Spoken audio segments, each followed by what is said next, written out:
Pitong biik ang tatagkalan natin ng ngipin ngayon. Kasi 2 days na silang pinanganak. And yun, nakagat pa yung kapatid natin.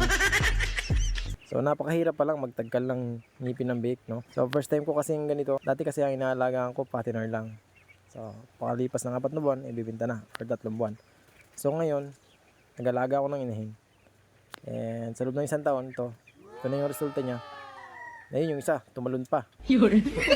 So napakahirap pa lang magtagkal ng ngipin ito. And dito namang isa, may sugat sa paa, naapakan ng kanyang nanay. Kasi ayun, nilagyan ko na rin ng violet na gamot sa paa para hindi maano yung sugat niya, infection. Napakahirap pa lang mag-alaga ng baboy, no?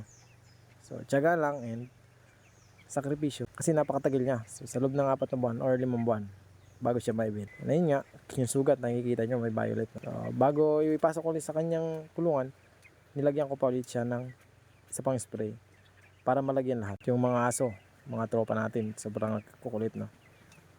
Ayan. Pagkatapos, ito na sila. Didi na ulit sila. So, kaya tinagkalan ng ngipin kasi nasasaktan na yung kanyang nanay kapag nagpapa-breastfeed. So, yung iba, hindi pa nga marunong eh. So, ginaguide pa natin kung saan sila magdididi. Okay naman and sobrang liliksi, sobrang lusog din nila. No? So, 2 days pa lang sila mga idol. And ayun, kikita nyo. Sobrang nagagawan sa pagkain or sa inumin. So, medyo hindi naman kalakihan yung ating inahin dyan mga idol. Sakto lang. And next July, meron din pa rin pala tayong isa pang mga anak. So, bali 2 sila. And yun guys. Oh, pa-like and share naman.